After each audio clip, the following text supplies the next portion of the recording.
and thank God because I know that He blessed me. What is going on, guys? Yahoo Plays here for my first election prediction for the 2020 presidential election. Now this is a bit confusing because the only other video on my channel is a Pokemon video, so I'm not quite sure how these two correlate. Basically, the big threes on my channel are Pokemon election predictions and Hearts of Iron 4. So you're going to see a ton of those videos. Maybe in the future, when my channel gets bigger, I can split them. But for right now, they all have to be centralized. And I get that politics can be a very divisive topic. I'm going to try my best to stay bipartisan. I definitely have my own personal beliefs, but I'm going to try my best to keep those in check. And I would appreciate civility in the comment section. Obviously, debate is the goal, and free, open, fair debate. So that's what we're gonna go with. So yeah, 2020. President Donald Trump is up for re-election after his victory over Hillary Clinton in 2016. So today, as you can see, we're on 270 to win, by the way. If you want to go to the website, just type in 270 to win. It'll pop right up. So anyway, as you can see right here, we have Donald Trump versus your average Democrat. They have a long list of them, but we're just going to be sticking with the average Democrat. So first off, there's obviously going to be safe states that are never going to flip, or that aren't going to flip in this election, I should say. That every candidate probably won't even have to campaign in. And that's the end of it. Now, as you can see, the Democrats have a huge advantage here, 183 to 125. And of course, you need 270 electoral votes to win. Now, we're going to move on to the likely column, which means that each respective candidate has won the state by between 5 to 10%. So for President Trump, that's going to include states like Texas, Georgia, Nebraska's district, Maine's 2nd district. Nebraska, it voted. Hold on, actually, I got a cough. It voted for the president in 2016. And that district stayed Republican even in the 2018 blue wave midterms. And this is also going to include states like Ohio and Iowa. Now, don't get me wrong, the president almost won these by 10% back in 2016. I do think they're going to be a little bit closer, especially Iowa. Ohio might be, up there in the 9 percentage point victory, but I definitely could see Iowa getting down to the 6-7%. And that is it for President Trump. Let's move on to the Democrats. This is going to include states like New Mexico, Virginia, and that's really it for Democrats. These are states that are moving towards the safe column, but they're just not quite there yet. So we're going to keep them in the likely column. And as you can see, the president has actually taken the lead with 205 to 201. He's definitely tightened the gap. As you can see, he has 80 likely electoral votes to the Democrats' 18. So he really gained some ground right now. So now we're going to move on to the lean category, which means they win the state anywhere between 3 to 5%. So starting off with Donald Trump, this is going to consist of 3 states. The first one being Arizona. Now, a lot of Democrats think they have a chance to win this in 2016, and they definitely can. However, as of right now, Arizona is still a Republican state, especially in a nationwide election. I think the president won it by like 4 points back in 2016. I'm not quite for sure about that. Don't quote me on it. I do think it'll be closer, but I do also think it's going to stay between the 2 to 5% range. It's going to lean for the president. Same thing with North Carolina. And I actually debated putting this in the likely category. And the big reason is the Republican National Convention is going to be held in North Carolina in 2020. Now we saw, the DNC back in 2016 was in Philadelphia, and Hillary Clinton didn't win Pennsylvania, so it doesn't mean anything. However, it is a Republican state. Donald Trump greatly overperformed expectations in North Carolina. I don't really think the Democrats are going to campaign in North Carolina, but we'll see. And the next state I'm going to put in there is Florida. And the reason is that, well, again, back in 2016, he overperformed expectations. Nobody thought he was going to win Florida. He won Florida. And then in the 2018, blue wave of Democrats, the Florida governor mansion and the Florida Senate both went to Republicans. And if you looked at the polling before those races, the Democrats were up by anywhere. I saw highs as 10 points on election day, and the Republicans were able to squeeze through. Donald Trump, obviously more voters are going to come out and vote for him. I do think it's going to just barely get above that 2% mark, but I do think it will. I think Florida is, again, it's still very possible for Democrats to win there, but I do think it's moving away from them. And now we get to move on to the leans for the Democrats, and that's going to consist of states like Nevada and Colorado. I actually saw some interesting polling just came out where the president is actually beating every Democratic candidate in Nevada except for Joe Biden. Now, Nevada, just like Michigan, is known for bad polling, so I'm still going to keep it into the blue lean category because, again, back in 2018, the Senate race and the governor's race, Republicans were up in the polling. Democrats ended up carrying both. So that's going to lean Democratic for now. Colorado, the argument can be made that it should be a likely state. I think Hillary Clinton won it by like 4.5 percentage points. And I definitely think that on election night it will probably be likely. However, as of right now, it's going to lean to the Democrats. Another state is Maine at large.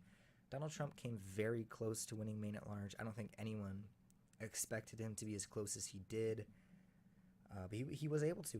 So he definitely has a shot at it again in 2020, but as of right now, it leans to the Democrats. Same thing in New Hampshire. Don't quote me on this. New Hampshire possibly could have been the closest state in 2016.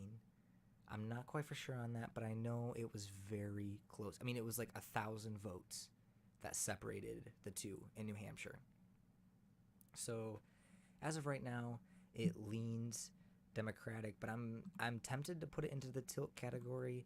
I'm going to keep it in the lean, so we're going to say it's right there at 2%. The president definitely has, he definitely could carry New Hampshire if he wanted to. And now we move on to the Rust Belt. The Rust Belt.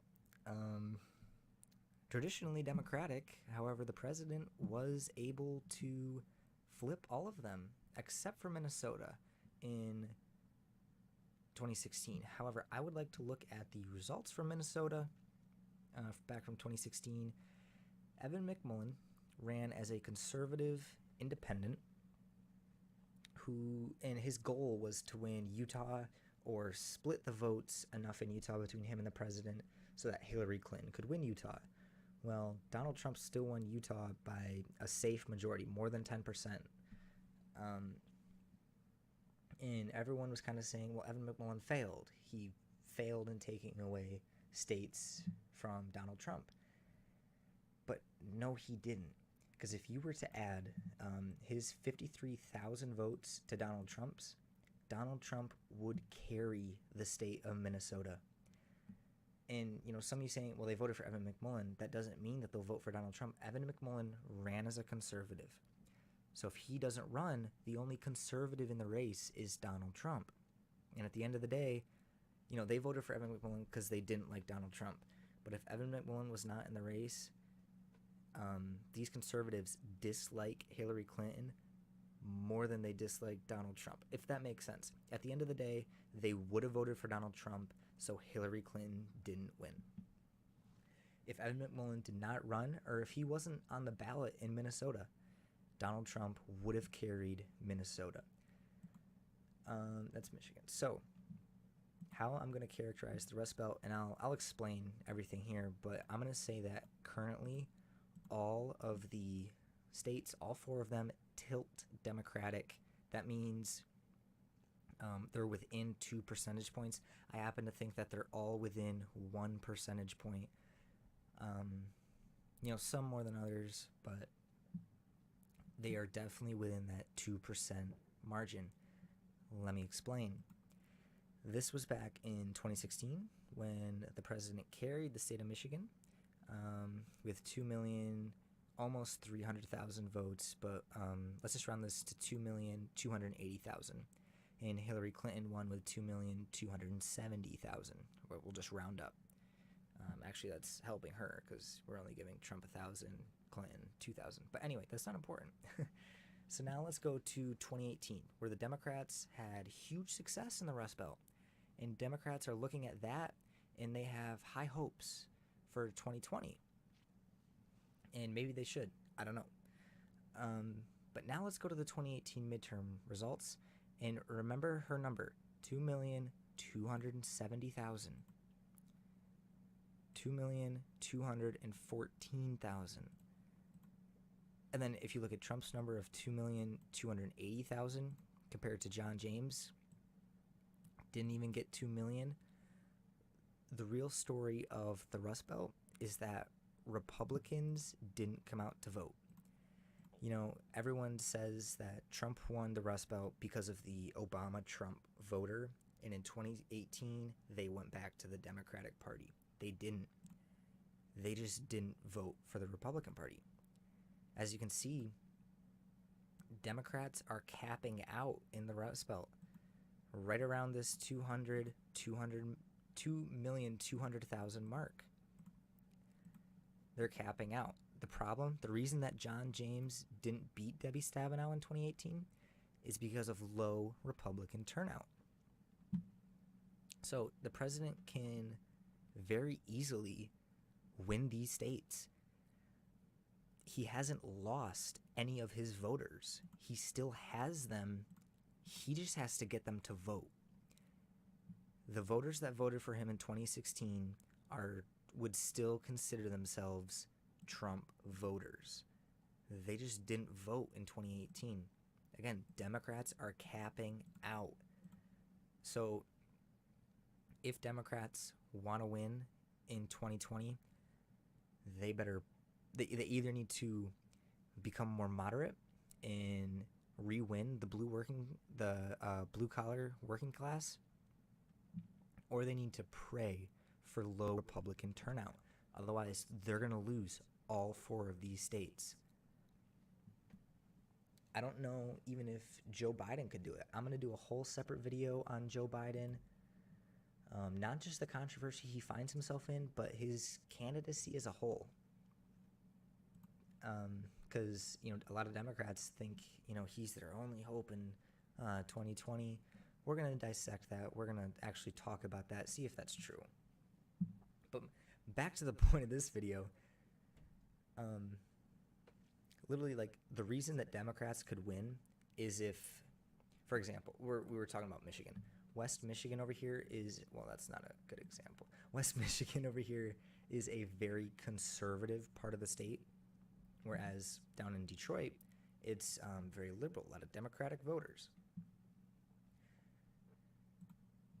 Michigan in 2020 is going to be so close that if it were to rain in West Michigan and cause low turnout, Democrats will win Michigan. That's how close these states are. It could come down to the forecast. And it's crazy how close the states are. So as of right now, I'm tilting all of them Democratic. However, I also could very easily leave them all toss-up, but I don't like leaving any states as a toss-up. So let's just lean them Democratic. And obviously, we're a year and a half away from actual election day. We're about 3/4 of a year away from the Iowa caucuses for the Democrats. However, we're like only a couple months away from the first Democratic debate. So videos like this are justified. It's time to start talking about this. And we'll definitely do Democratic primary voter, or definitely do Democratic primary predictions. If the president has an opponent or primary challenger, we'll do Republican primary predictions. There's tons of stuff we can talk about. As we get closer to the election, we'll do polling analysis. So there's plenty to talk about. And I just want to go back to what I said in the beginning of the video. Obviously, politics can be a very divisive issue, and I would just really appreciate some civility, because at the end of the day, no matter what side you're on, you want to make the country better. That's the one thing that unites us all. We want America to be great. We just have different ideas on how to do that. So if we were to talk them out and come to a compromise, that would be a good thing. So, keep the name calling to a minimum. And, the comment section could turn into a really productive conversation that I'm going to try to be involved in. So I'm looking forward to it. So that's my prediction for 2020 as of the 7th of April. I mean, this video will probably go up on the 8th or the 9th. However, I'm recording it on the 7th. So let's go with that, April the 7th. Democrats winning 278 to the president's 260. So if you enjoyed the video, make sure to like, comment, and subscribe. And I'll see you all next time. Goodbye.